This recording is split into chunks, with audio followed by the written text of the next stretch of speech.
It was a week of firsts for many in the Total BWF Sudirman Cup 2017 as contending nations battled it out in Gold Coast. And while the highlight of the event was Korea's success in beating China to the crown, for some countries it was all about savoring the intense competition and the atmosphere. Located in the southwest Pacific Ocean, New Caledonia was one of the 4 nations to make their debut in the World Mixed Team Championships. Donc pour les entraînements pour la Sudirman, our challenge was in preparing for the Sudirman Cup. We trained more hours to improve physically because we know it is a high-level tournament. Other challenges were to train our hits, trying to make fewer mistakes and working on the mental side of the game.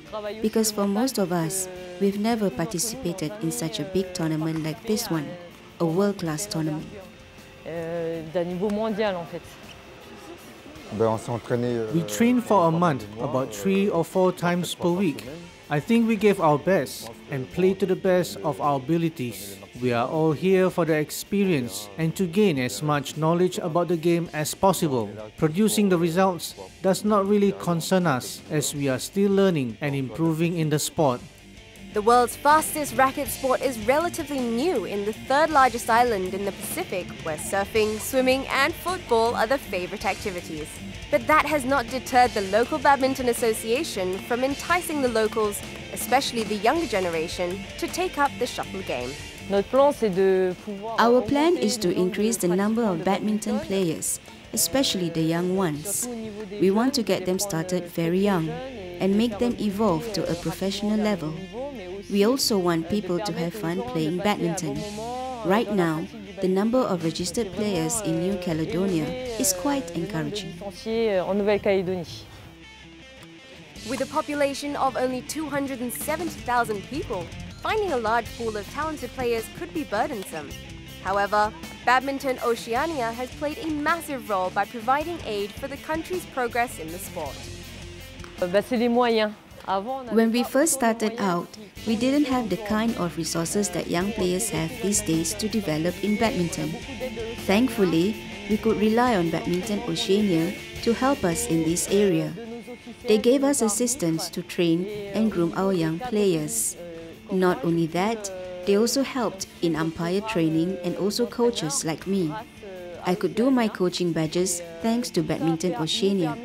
All this have helped badminton in New Caledonia progress. A lack of full-time national players is also another challenge, with many of their athletes juggling other commitments. Players try to accommodate their schedule to suit their training curriculum, and for some of them, it's a daily struggle.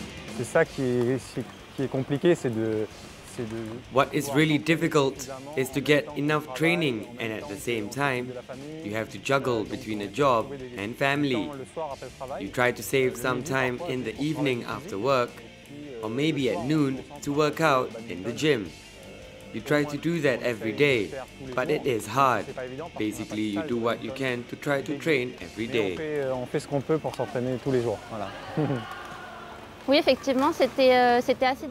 It was a challenge during my years as a student because during that time, I went through a difficult period trying to juggle badminton training and my schoolwork.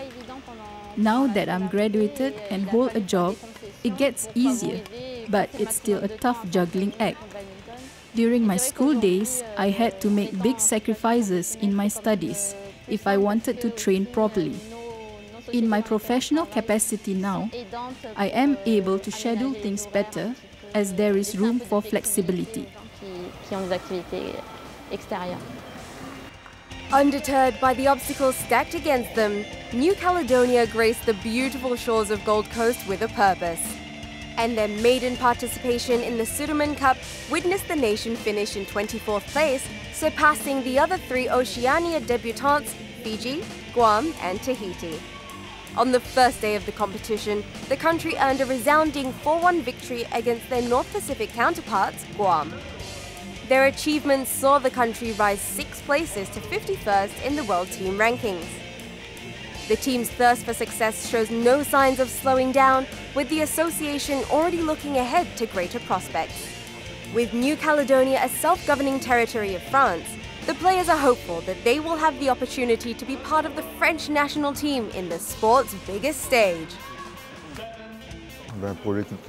For the team, the goal is to improve. For me, I dream that one of our players can be part of the France national team someday. That is my desire. Fueled with desire to excel in the shuttle game, the magical island of the South Pacific is hoping that one day its players will be familiar faces on the badminton circuit.